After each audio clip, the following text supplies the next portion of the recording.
Hello friends, तो आज की वीडियो में हम बात करने वाले हैं कुछ जैसे वाइल्ड लाइफ सेंचुरीज़ क्या होती हैं, वाइल्ड लाइफ क्या होता है, वेटलैंड क्या होते हैं और नेशनल पार्क, ये सब के बारे में आज हम पढ़ेंगे। ठीक है, तो कल की वीडियो में जो भी मैंने आपको बताया था, मैंने आपको फार्मिंग के बारे में बताया। जैसे मान लो कि फ्लोरिकल्चर, इसे यानी कि फूलों की खेती को हम क्या कहते हैं, तो आप आंसर क्या करोगे, फ्लोरिकल्चर। अगर हम कहीं सिल्क की खेती को क्या कहेंगे, तो आप कहेंगे क्या, सेरीकल्चर। ऐसे ही और जो है टर्म्स आते हैं एग्जाम में, तो मैंने आपको कल इंपॉर्टेंट टर्म्स को बताया था। तो आज चलिए बात करते हैं बायोस्फीयर रिजर्व क्या होता है, किसके बारे में हम पढ़ने वाले हैं, बायोस्फीयर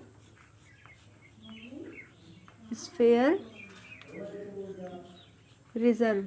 ठीक है, बायोस्फीयर रिजर्व ये क्या होता है, तो कोई ऐसा एरिया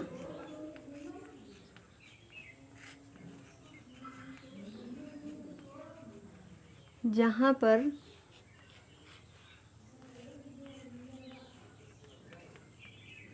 स्पीसीज को कंजर्व करके रखा जाता है, कंजर्व किया जाता है। ठीक है, ये होता है बायोस्फीयर रिजर्व। और बायोस्फीयर रिजर्व में जो है, जो साइंस है, यानी कि जो साइंस के तरीके जो हम क्या कहते हैं टेस्ट वगैरह करते हैं, वो भी क्या होता है, अलाउ होता है। ठीक है, और अगर जो बायोस्फीयर रिजर्व होता है, देखो यूनेस्को का नाम आप सभी लोगों ने सुना होगा, आई होप सभी को पता होगा। ये एक ऐसी बॉडी है जो जैसे कोई हेरिटेज साइट है तो उसको क्या करते हैं, प्रिजर्व करने का, इंटरनेशनल लेवल पर प्रिजर्व करने का काम करती है। ठीक है, तो जो यूनेस्को है उसने जारी किया था एक मैन एंड बायोस्फीयर रिजर्व। क्या जारी किया था, मैन एंड बायोस्फीयर रिजर्व। ठीक है, कब जारी किया गया था ये वाला, 1971 में। ठीक, किसके द्वारा, यहाँ पर आंसर क्या हो जाएगा, यूनेस्को के द्वारा।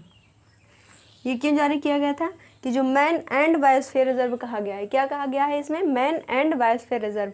तो इसका क्या मतलब है कि ह्यूमन बीइंग और एनिमल्स को आपस में किस तरह से इंटरेक्ट करवाना है, ये सब के बारे में, इस सब के उद्देश्य से इसको लॉन्च किया गया था। और जो साइंटिफिक जितने भी टेक्नोलॉजीज़ हैं उनको इम्प्रूव करने के लिए भी ये जो प्रोग्राम है यूनेस्को के द्वारा 1971 में इसको लॉन्च किया गया था। ठीक है, किसके संदर्भ में, बायोस्फीयर रिजर्व के संदर्भ में। ठीक, तो इतना आप नोट डाउन कर लो। उसके बाद मैं बताऊँ कि नेशनल पार्क और जो एक और टर्म होता है उसमें क्या डिफरेंस होता है। ठीक है, तो पहले इतना आप नोट डाउन कर लो। आई होप आपने इतना नोट डाउन कर लिया होगा। अब हम बात करेंगे कि जो वाइल्ड लाइफ सेंचुरी होती है और नेशनल पार्क होता है, ये क्या होते हैं, यानी कि इसमें मेन डिफरेंस क्या होता है। और ये जो डिफरेंस है जो मैं आपको बताने जा रही हूँ, ये एग्ज़ाम में पूछा गया क्वेश्चन है। ठीक है, तो आपको अच्छे से याद रखना है, किसमें डिफरेंस बताना है, wild life sanctuary, wild life sanctuary, और इधर आप क्या लिखेंगे, नेशनल पार्क। ठीक है, वाइल्ड लाइफ सेंचुरी और नेशनल पार्क, इन दोनों में क्या डिफरेंस होता है।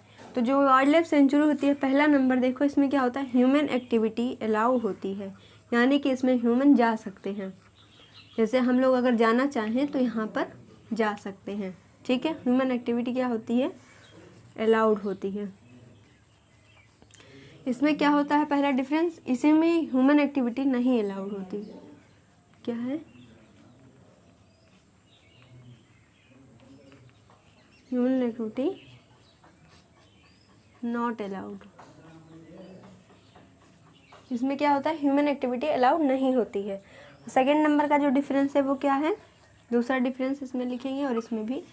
इसमें क्या होता है कि जो हंटिंग होती है, आप सभी को मालूम है हंटिंग क्या रहता है। जैसे अगर हम कहें कि एग्जांपल ले लें तो टाइगर वगैरह की हंटिंग बहुत ज़्यादा होती है। ठीक है, तो यहाँ पर जो वाइल्ड लाइफ सेंचुरी होता है, इसमें जो हंटिंग होती है, hunting not allowed. Hunting allowed तो नहीं होती है, लेकिन अगर परमिशन दे दिया जाए, परमिट के दे दिया जाता है, तो हंटिंग यहाँ पर अलाउड होती है। परमिट के बाद जो हंटिंग है यहाँ पर अलाउ कर दिया जाता है हंटिंग को। ठीक है, लेकिन जो नेशनल पार्क होता है यहाँ पर हंटिंग बिल्कुल रिस्ट्रिक्टेड होती है। हंटिंग जो है वो क्या है, रिस्ट्रिक्टेड होती है। ठीक, यानी कि अगर यहाँ पर वो हंटिंग को अलाउ भी करना चाहें तो अलाउ नहीं कर सकते हैं।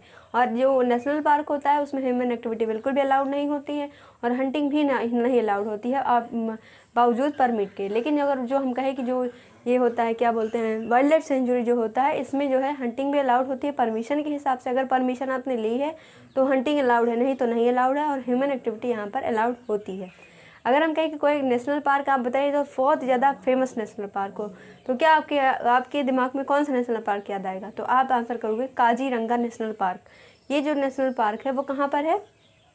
असम में है, और यहाँ पर एक सींग वाले गैंडे पाए जाते हैं। अगर हम कहें कि भारत का सबसे पहला नेशनल पार्क कौन सा है, तो आप आंसर करोगे हेमीज नेशनल पार्क। ठीक है, ये है कहाँ पर? उत्तराखंड के अंदर लोकेटेड है। कौन सा national park? Hemis national park. कहाँ पर है? उत्तराखंड में। और भारत का सबसे पहला नेशनल पार्क है कौन सा? ये वाला। तो चलिए इतना हो गया। अब उसके बाद हम जो है कल पढ़ेंगे कोरल रीफ के बारे में। कोरल क्या होती है, उसके बाद कोरल रीफ क्या होती है, इन दोनों के बाद में क्या डिफरेंस होता है, और भारत में कहाँ कहाँ कोरल रीफ है और पूरे वर्ल्ड में कहाँ कहाँ पर कोरल रीफ है, उसके बारे में हम पढ़ेंगे। ठीक है, कल की वीडियो में। तो आज के लिए इतना रखते हैं, चलते मिलते हैं अगली वीडियो में। तो अगर आप चैनल पर आज पहली बार आए हैं तो please do subscribe the channel. देखिए मैंने बहुत सारे इसमें लेक्चर्स ज्योग्राफी के पढ़ाए हैं। अगर आपने नहीं अगर ज्योग्राफी को बेसिक से पढ़ना चाहते हैं तो आप ज़्यादा से ज़्यादा वीडियो को जो भी पढ़ना चाहते हैं उनके पास शेयर करते रहें और ज़्यादा से ज़्यादा पढ़ते रहें, कंटिन्यूअस में प्रैक्टिस करते रहें। Okay guys, thank you.